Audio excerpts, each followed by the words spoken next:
On the Mic.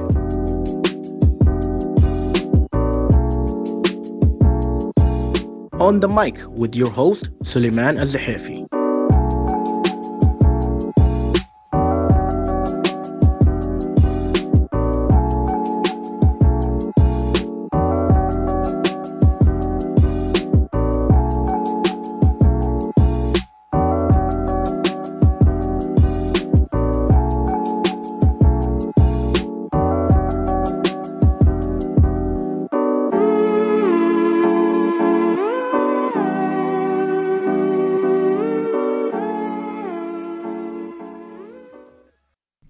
Assalamu alaikum wa rahmatullahi wa barakatuh. Welcome, ladies and gentlemen, to yet another episode of On the Mic with your host, Suleiman Al-Zahafi. Today we're going to have a very interesting guest here live in the studio, an individual coming all the way from the States, United States of America, his lifestyle and what brought him to the Kingdom of Saudi Arabia, his experiences, amazing stories. Pretty much we wanted to understand a more personalized interview. Every time we have a guest, we like to make it personalized. We like to have it and hear and listen to interesting stories. So this episode is going to be no different. It's going to be interesting and it's very unique guest. It took us a while to bring him due to busy schedule, but today's the day. It's never too late. It comes in the right time. So, ladies and gentlemen, without further ado, we'd like to welcome to the studio Mr. Hassan Yusuf. Salam alaikum. Thank you so much. We're very excited and thank you for joining us. Walaikum assalam. Suleiman, thank you so much. It's an honor and it's a pleasure to meet your acquaintance and to be hosted on this wonderful show. I'm excited, man. We're excited. It's a long time coming. I'm glad that we finally able to have the schedule matching somehow. Yeah, man, it's been a hectic week, or I should say actually maybe 3 months, but we did we're good. We did it. Yeah. So first of all, Hassan, tell us who you are, what do you do, and where you're from. Give us a little background. Sure. So as you mentioned earlier, my name is Hassan Yusuf. I'm from Columbia, Missouri. So you're the Show Me State. From the Show Me State, exactly. Born and raised from the Show Me State. I'm a Colombian. Columbia, Missouri is the heart of the state of Missouri. So I graduated from the University of Missouri with a bachelor's degree in international studies and peacekeeping. And I'm now currently pursuing my master's at Harvard in English literature. I moved here to Saudi Arabia back in 2015. And it's just been a prominent experience. I will definitely say that, you came here in the year 2015. Correct. So what made you want to come to the Kingdom of Saudi Arabia? What was it? Was it like a job offer? You wanted to see it? You've heard of it? You were invited? Tell us the story. We want to know. Well, to be honest, when I was young, watching MTV a lot, I used to see the United Arab Emirates always on the top 10 countries to visit. This is the time where like Dubai was, MTV was promoting Dubai like crazy with the Palm Island, World Island, that stuff. So Saudi Arabia was up and coming on the list, all right? But there wasn't a lot for MTV Hollywood to promote that time. However, living in Colombia as a college student, the Saudi students studying there, they captured my attention. The Saudi students? The Saudi students. What was it, the kebsa or the food? Or exactly, the kebsa. Really? I'm telling you, their generosity, their hospitality, the kebsa, the food coma, food coma, man, like it didn't make sense in my mind. It was just uncanny. I couldn't really comprehend the niceness. We tried to confuse you, but we give you food at the same time. Yeah, so that's what captivated. That's what really got my attention. And Saudi Arabia, also known as having the two holy cities, Mecca and Medina. I've always had an aspiration to visit, and I've never visited Mecca and Medina also at that time. So it just kept ringing in my mind, and then it led to a dream. Okay. I was playing college football at the time, and I ended up tearing my ACL. So I had a fallout. I fell into a Great Depression, 1950s, 60s, Great Depression, but for me. And I ended up having a dream, and in the dream, basically, I was in the Haram, standing in front of the Kaaba, and a man approached the microphone and started calling the adhan, and then few people started showing up. The place was like empty, and it was weird because usually when you see, And this is in your dream. this is all in my dream, and this was in 2013. Okay. All right. So the haram was completely empty, and one guy came up on the mic. He started calling the adhan, and then few people started showing up, and I was just standing there like just confused. And then he left, and another guy came on the mic. He started calling the adhan, and a few more people started showing up, and he stopped, and then he left. So I'm like, you know what? Let me go on the mic and try to call the adhan. So I went on the mic, and I finished the adhan all the way through with my eyes closed. And that was like the first time I actually felt like I even, was reciting in a beautiful way. I don't have a good voice, but I'm just saying it was in a dream. In our mind, it's always the best voice. I sounded like Boys to Men. Anyway, I opened my eyes and the whole haram was packed, and a man with thick black beard, white beautiful face, he was crying profusively, and he touched me on the shoulder, and then he said, welcome. So I woke up immediately, and from there I just said, I have to move to Saudi Arabia. I just felt the urge that this is the place that I want to be. So I started looking for jobs, and unfortunately, when I graduated, not unfortunately, it's a fortunate situation, But I you moved felt to China. I think the unfortunate part was about your college injury. I think that was the unfortunate part. It was a devastating injury because my dream was to actually play in the NFL. Really? Yeah, and I was a great athlete. What position you played? I played cornerback. Okay, so Yeah. you were the sneaky guy that always we have to keep an eye on. Steal balls and all that stuff. When I see corners, Impact hitter. It's like you have to keep an eye on the corner. Where's the guy? Yeah. But playing college ball was a fruitful experience, but it taught me a lot. And actually, the injury that I had was a humbling experience because I was carrying myself around campus arrogantly. I used to walk around shirtless. What? In campus? On campus. You could do that. Okay, but... Yeah. I'm just saying because, like us athletes, we have to keep, a fit body, especially, football players. Most of us, if not all, like 90% of us, we're fit. So part of it is like, the arrogant mindset, I want to show off my body on campus. So you would find a lot of people, just walking shirtless around campus and stuff like that. And I was that type of person. But that's why I said that ACL injury was a humbling experience for me. It taught me a lot. It actually, reconnected me back to my faith.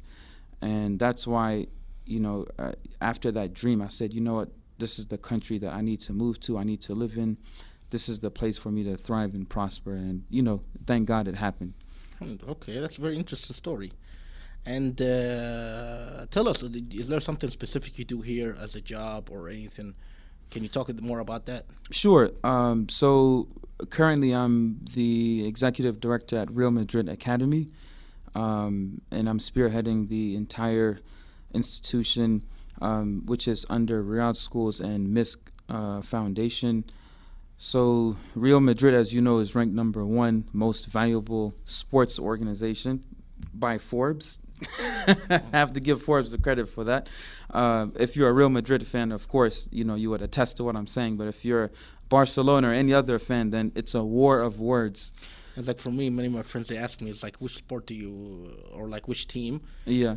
Every team they say they are a fan of this one, I always do the opposite just to see their reaction. Hey, I'm stating the facts. 2022, my friends, they were like, you're the last person who will ever talk in sports.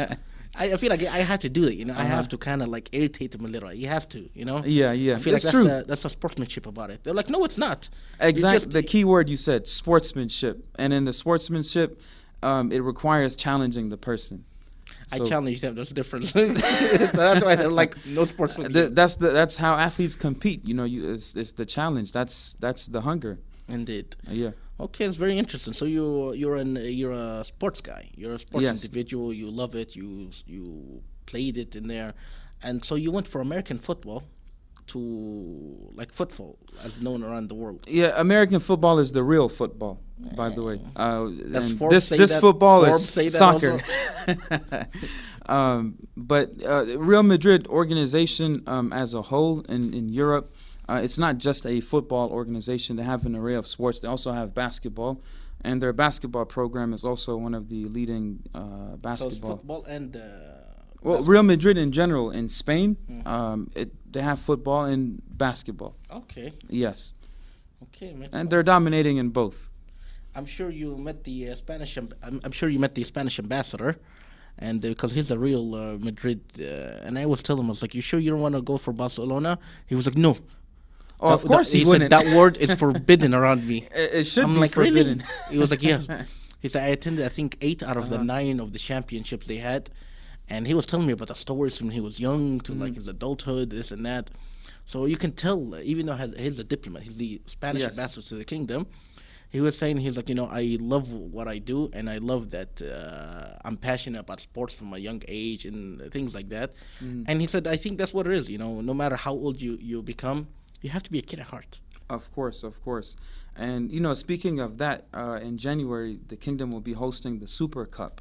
Really? Barcelona, Real Madrid, Valencia, and I forgot the other team. Between January 11th to the 15th. Thank you for the invite. I'm Yeah, very excited yeah. to go Oh, there. you're most welcome, man. Front row tickets. For me, I'm Just like, joking. no. For me, I'm worried. Like every time I go to a Yeah. sports arena, I get hit by the ball somehow. My friend, he said, "What are you attracted to the ball or something?" He was like, "It's like a magnet." You must have great seats then. Yeah, yes. if the ball's coming your way, then you have a good seat. I remember the basketball team when I went to courtside in the Rockets game. Like I'm just chilling there with my friends and everything, and we were just eating this and that. I had like the popcorn and the hot dogs and everything. And then the team, they just came there and they crashed into me and all the popcorn was there. I was worried about the hot dogs more than the popcorn. So my friend, he was like, seeing me, he was like, Yeah. 1 second, you told me you were busy. I said, yeah. He said, but you didn't specify what you're busy. So they saw the replay, they see me there. I said, okay. Caught red-handed. No, not I was Yeah. I was like, I didn't lie. I am busy. I just didn't say what. Think about it.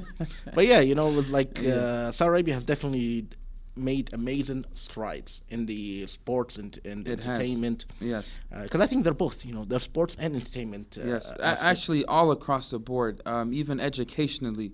My background is in education also, and speaking as an educator, the kingdom, seeing what the Ministry of Education is doing with their Mohiba program, and it's crazy. Just not too long ago, I think it was over 20 kids. They won in the international science program or something like that. And, His Royal Highness Crown Prince Amir Mohammed bin Salman, he, hosted them to congratulate them. So that's incredible. Over 20 kids, winning. That's That's huge, like 20 man. proud parents. Yeah. And that's a lot. Usually it's like 1 or 2, but you're talking about 20. That's That is- two football teams. Yeah, that's true. So, Yeah. no, man. it's amazing. The young kids here, they always surprise me. Oh, You know, yeah. they're like, wow, I never, because I felt like sometimes we didn't, I wouldn't say we didn't enter the international arena, but we were not very engageful in the international arena or competition. Now with Vision 2030, the pathway was created and the young generation took advantage of that. Well, They- I think Saudis and Saudi Arabia has always been engaged. Maybe from the outside, it's stereotypes. Because during the King Abdullah era with the King Abdullah scholarship, a lot of They went to Saudis, study yes, overseas, yeah. yes, and I think maybe this is where the immersive experience began, with especially in the States, with people starting to learn more about Saudi Arabia. Saudis. Yeah, every person that I meet, that they're started like- with me. That's they're- how they're I got like- here. They're like, I met Saudis overseas, traveling, this and that. I'm like, what's your first impression? They're like, we didn't know. We just heard about it. Exactly. And so I'm going to ask you this. What did you know about Saudi Arabia before you met Saudis or coming here? To be honest, just the stereotypes of what us Westerners would see on TV. Of course, on the positive side, Saudi is a very rich oil country, and it has harsh rules. Again, this is what Western media was always propagating: rich, harsh rules, and desert. That's it. They're not wrong about the desert.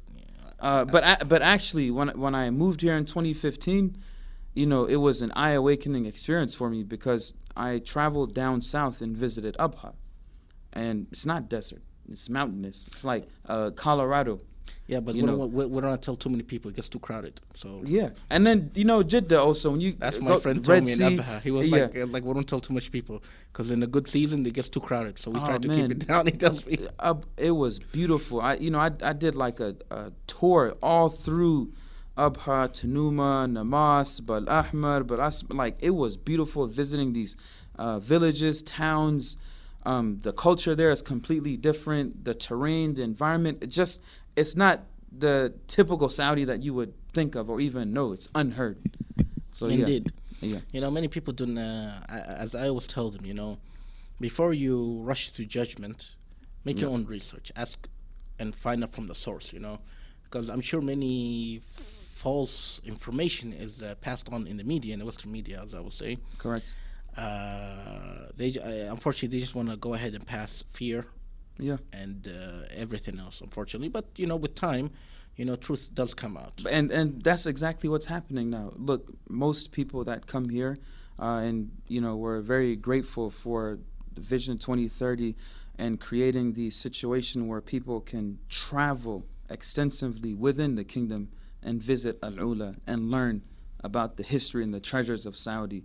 Now Neom, a new city.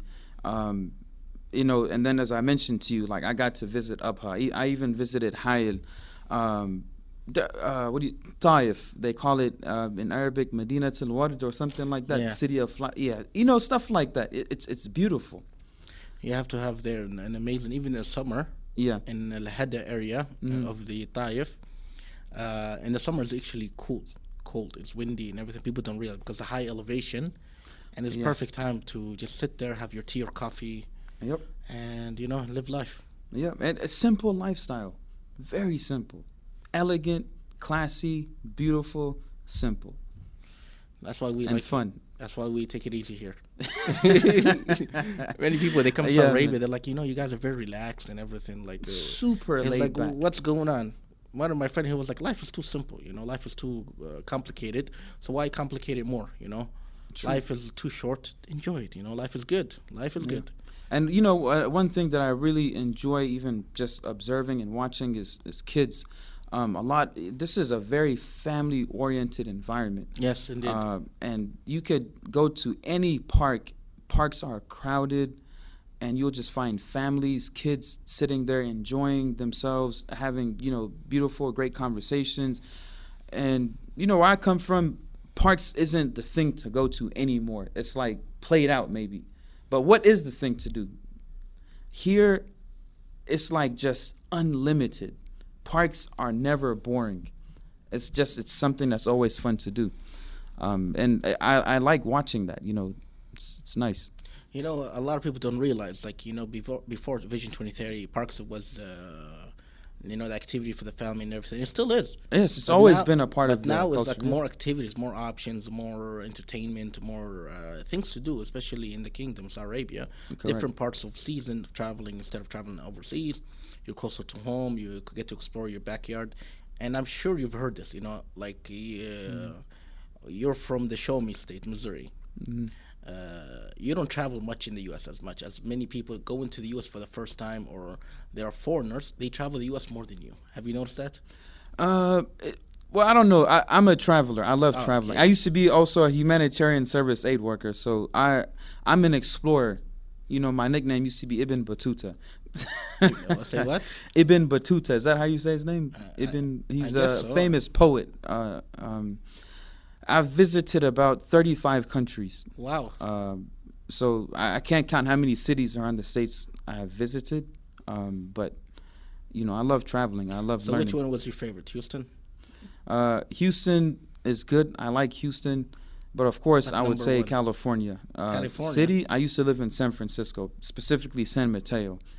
So Okay. San Mateo, I would say, is my number one favorite city to What live is in. it about it there? Honestly, I've heard many people saying like about San Francisco area. Man, the Bay Area, it's beautiful. Just the infrastructure, the The environment. weather got you, huh? The weather is not like Los Angeles. It's not like the L.A., San Diego weather where it's 24/7 beautiful.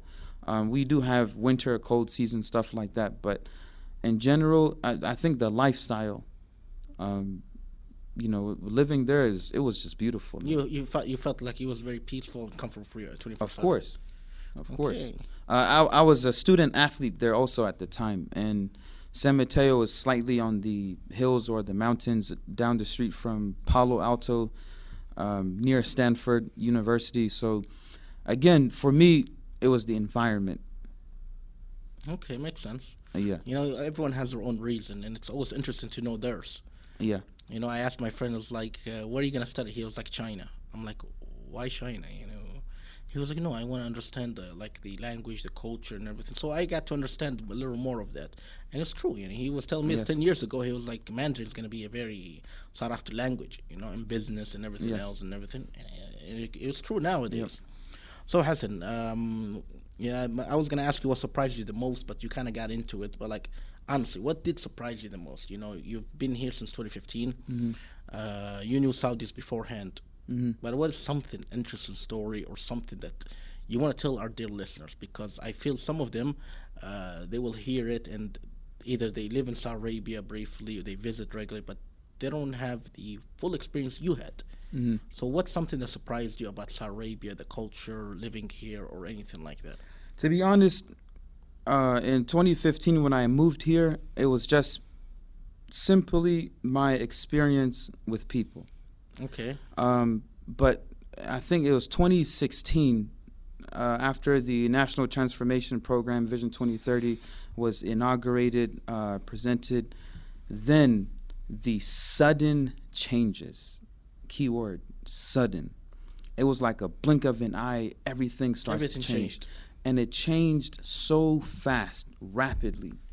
Usually when someone or an organization or an entity or even a country presents information that they're going to make a change, It takes 10, 20, 30 it years. takes a long time before you even see any progress. Yeah. But this was like a blink of an eye. Women start driving. Boom. Next thing you know, just I woke up one morning, they're driving. Entertainment.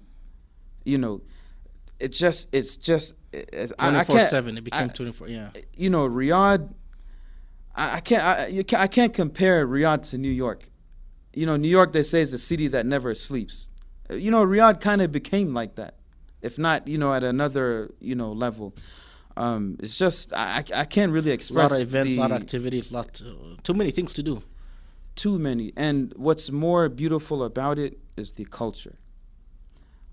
There's a lot of culture, there's a lot of history, there's a lot of tradition, and it's just it's seasonal. Yeah.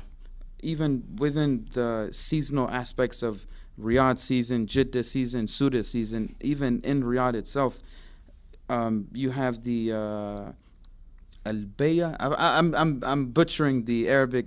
I forgot how it's said, but they have the festival for the horses, and they have the camel festival.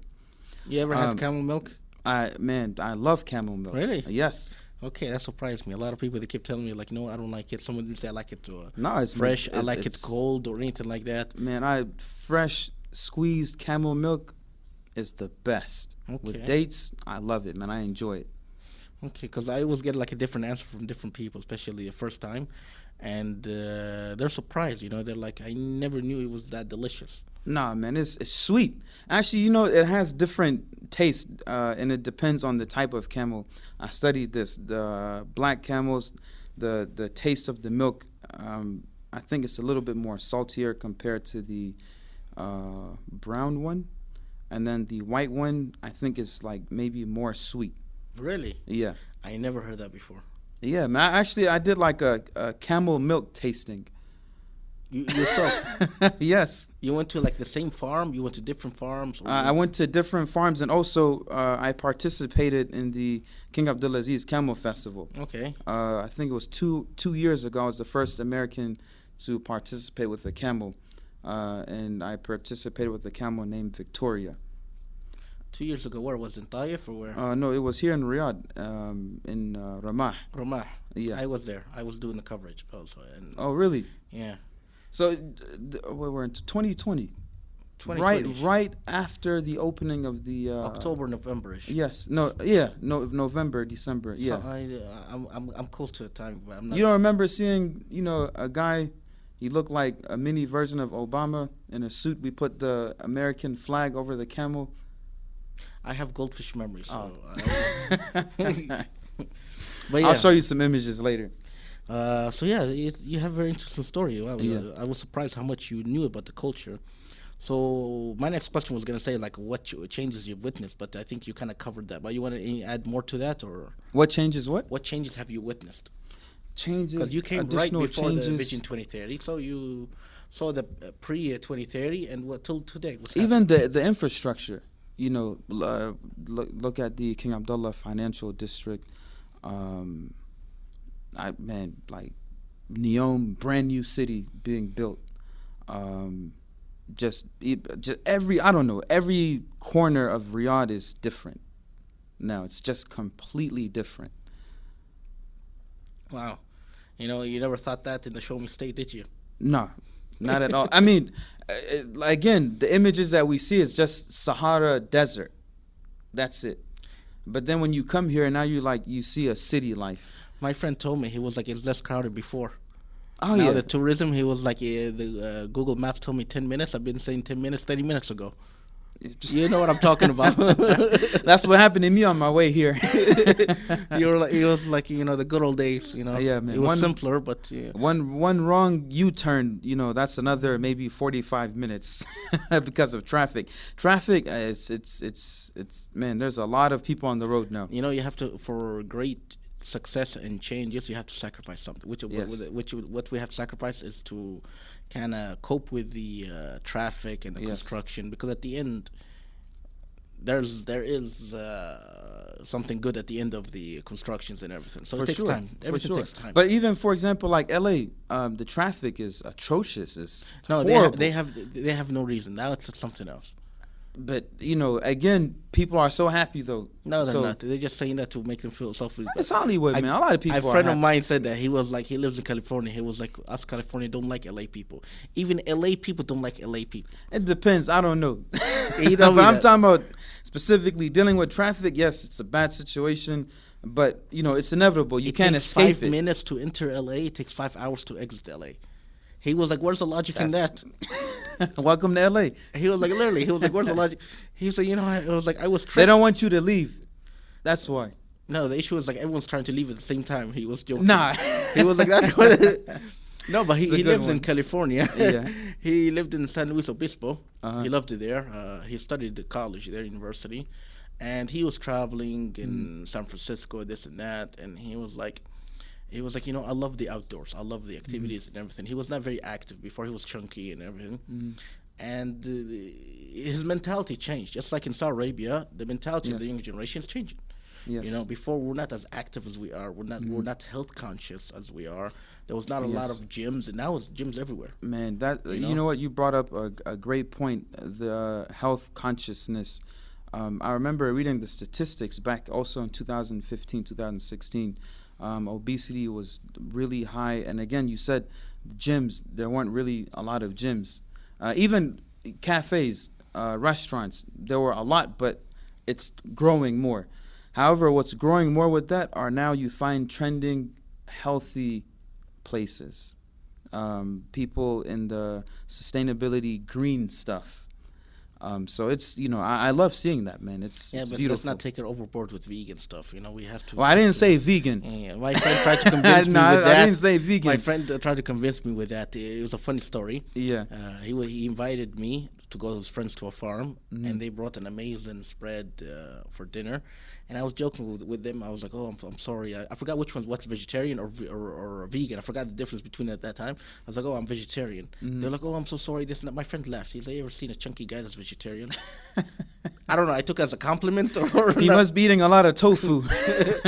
So that was a joke Yeah. behind it. So every time someone mentions vegetarian, vegan, I mention that story because it's very true. Think about Yeah, it. yeah. But yeah, a lot of things is happening, especially here. You're in the sports and Sector, education yeah. aspect. So the younger generation, you kind of have to guide them. Yes. Because at the end, I learned this from the medical conference. A doctor told me, he was like the concept of what doctors in their role is to create awareness, advocate the youth, Correct. and the Ministry of Health. They're trying to right now focus on what prevention. Yes. More than treatment, Yes. like prevention of smoking, Yes. prevention of diabetes, prevention of anything and everything that can save your health in the long term. Yes. It's Yep. it's cost effective, it's cheaper, and it's healthier, of course. Yep. So yeah, this I think is very important. I want to ask you something. You've been here, you're very active, you're very busy, obviously. What do you do for fun? What's your time of leisure? And don't tell me football. Because you do your work like 12 hours. Of course, it's definitely not football. To be honest, Don't surprise me and say yoga.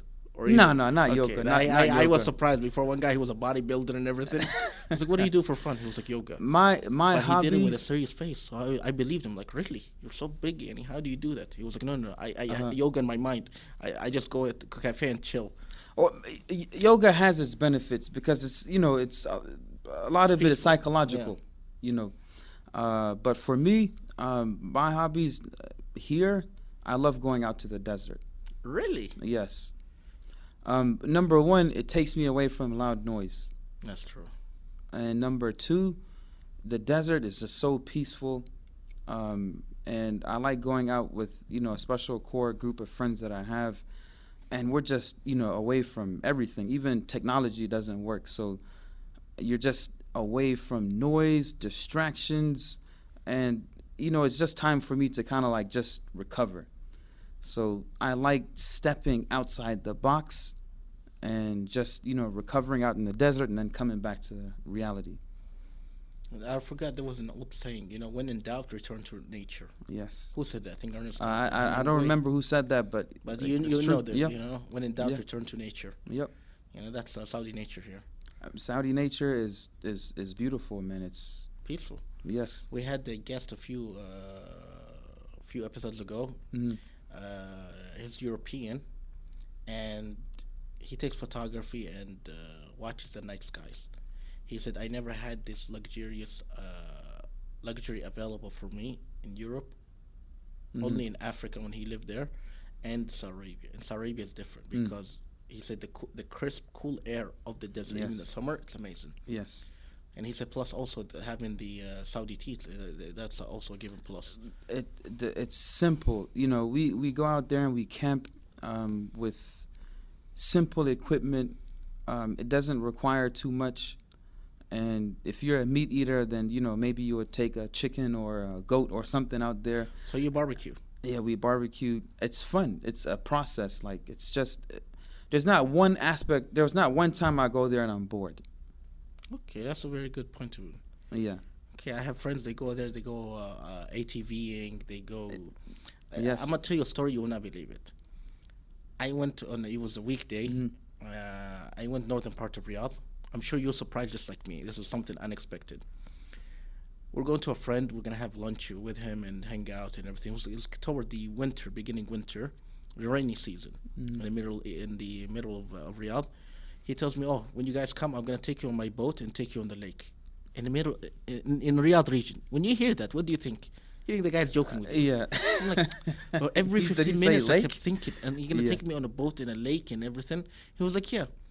I'm like, come on, man, stop joking around. You have to go to the eastern part or the western part Yeah. of Jeddah. He said, "No, there is a lake. Is there a lake for real? There was a lake. Oh, it was. There was not a natural. I wouldn't say like it was like Man-made? A lake. No, it was rain-made lake. When it rained heavily, Made like yes. it gathered. It's a popular area. I Interesting. don't know how to say the name. I'm sure I'm gonna. Yeah. But it was actually, and we were on a boat. It was a small boat.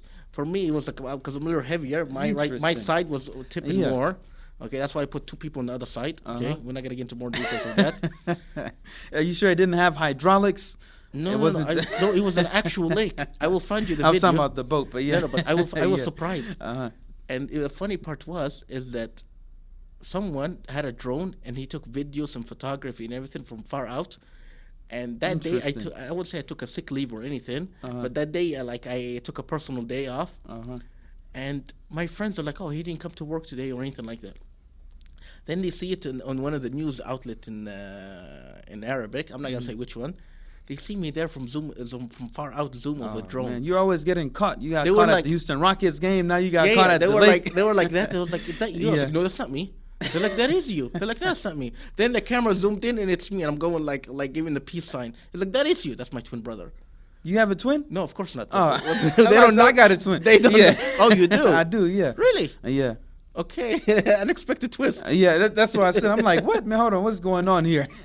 But yeah, that was Yeah. like funny because people, I never can you imagine. You're surprised. Man. A rain-made lake. Can you imagine? In Riyadh. Northern part of Riyadh, 2 hours. Well, the rainy season is about to Yeah, it's start. about I to think, start, right? yes. So yeah. So I'm gonna go double check if it's a yearly situation. I'm Yeah, not man. getting in the boat. I was a little hesitant about the. Well, I'm not a boat person either, but you know, I like to see. Yeah. Yeah. So yeah, I was surprised. People were surprised. Like that's. I was confused. Like that was a surprise for me. Yeah. But for you, Hassan, coming here, living here, anything, any message you would like to tell individuals or say regarding individuals who misunderstand what Saudi Arabia is? Because unfortunately, let's be honest, people have the wrong impression, or they are fed, or they listen from an inaccurate source about Saudi Arabia.